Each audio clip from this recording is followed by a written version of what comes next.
and the values reflected in the NHPI.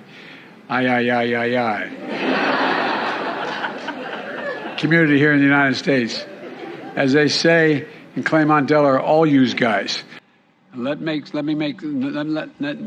one make a mistake of the meaning of this historic day.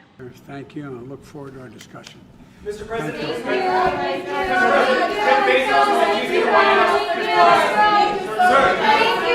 Jeff Bezos is accused. Let's go. Thank you. Turn around, please. Let's go. Thank you. We tried. Let's go. And so I think about this subject of our yellow school buses in that regard. Because think about it, yellow school buses are our nation's largest form of mass transit. How about that? Every day. So yes, and let's applaud because it gets them where they need to go.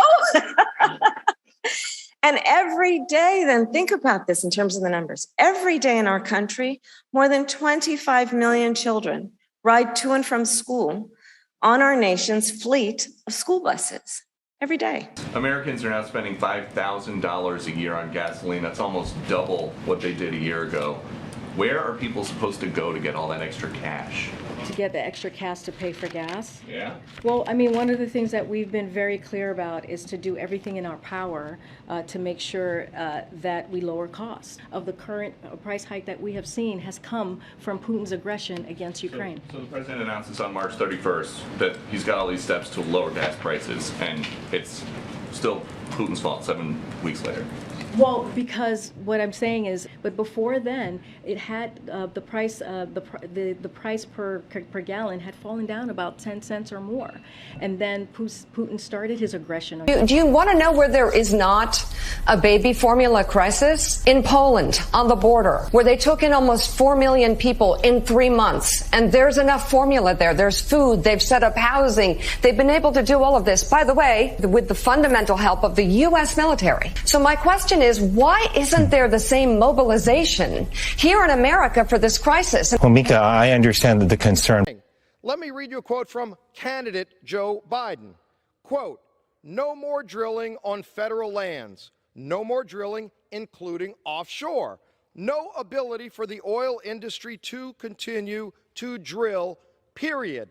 Ends. That was Joe Biden, the candidate. No more drilling on federal lands. No more drilling, including offshore. No ability for the oil industry to continue to drill, period. No new fracking. Have a transition from the oil industry, yes. Would there be any place for fossil fuels, including coal and fracking, in a Biden administration? No, we would work it out. We would make sure it's eliminated. I'm not interested in their opinion. I'm interested in the facts. So, no, they did not ask That is Vladimir a remarkable statement. About the So what explains the increase between January and August coming out of barrel? What are you doing to decrease it? On is a my global question. market, sir. If you could let me finish. If you would answer my question. I am answering your question, sir. Have to be able Who are you to do calling that. Our for allies increasing are supply also from? Excuse me. Secretary, please. Senator Hawley, your time's expired.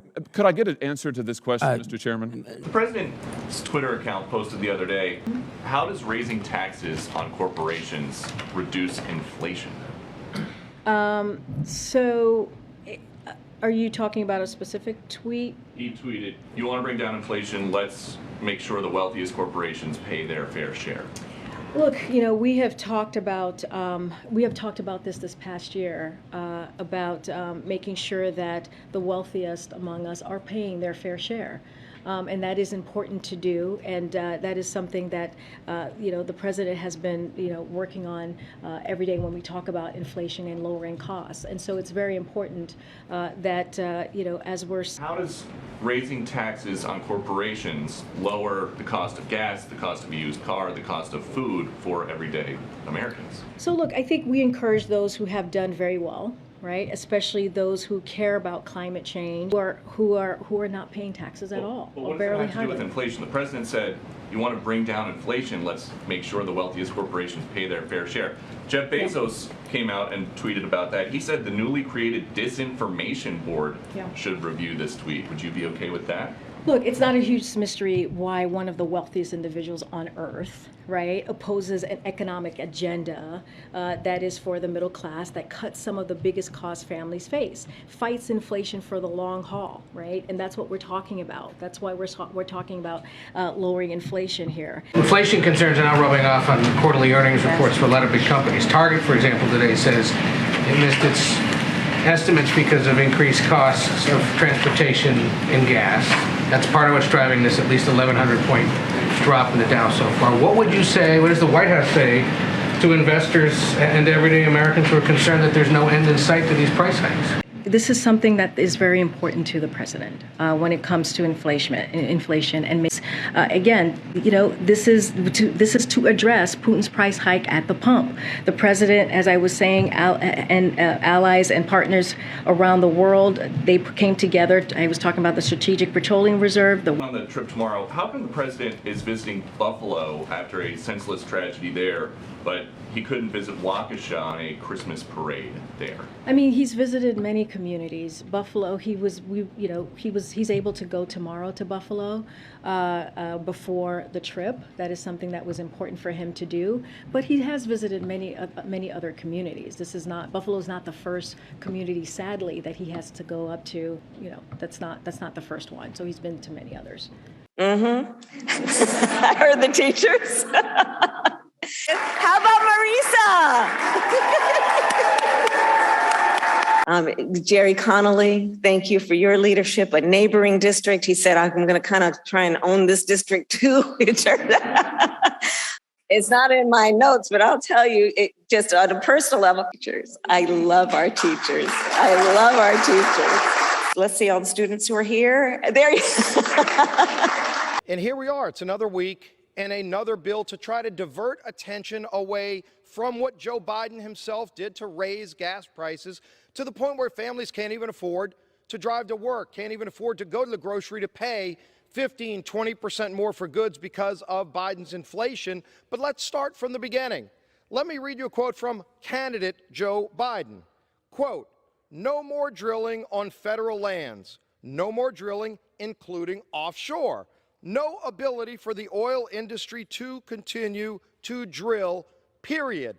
Ends. That was Joe Biden, the candidate. No more drilling on federal lands. No more drilling, including offshore. No ability for the oil industry to continue to drill, period. No new fracking. Have a transition from the oil industry, yes. Would there be any place for fossil fuels, including coal and fracking, in a Biden administration? No, we would work it out. We would make sure it's eliminated. Would you be willing to sacrifice some of that growth, even knowing potentially that it could displace thousands, maybe hundreds of thousands of blue-collar workers in the interest of transitioning to that greener economy? The answer is yes. We are going to get rid of fossil fuels. I've argued against any more oil drilling or gas drilling on federal lands. No one's going to build a coal-fired plant again, and we're going to get rid of the ones we have now. Unfortunately, day one, he started doing just that, an assault on American energy. And what's been the result? Dramatically higher gas prices starting day one when he canceled the Keystone Pipeline. Wasn't just that pipeline.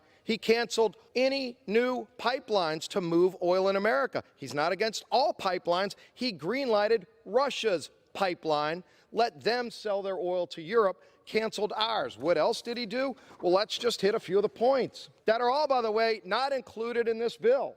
So, no new leases on federal lands. In fact, just last week, amidst high gas prices, Biden shut down the Gulf of Mexico and Alaska, some of the richest reserves in the United States, making us more addicted to foreign oil. In fact, if anybody's going to be sued for gouging, it should be the gouger-in-chief, Joe Biden, who has created this problem. But this bill doesn't allow him to be sued. You can sue other people in this bill. You could sue your local gas station if you don't like the high price of gas, but you can't sue the person who actually did these things that have increased the price of gasoline, Joe Biden. Let's actually open up America again. Stop relying on foreign countries for our energy when we can make it here cleaner, better than anyone in the world, and lower gas prices and address this problem. This bill doesn't do it. We ought to bring up the bills that actually fix the problem.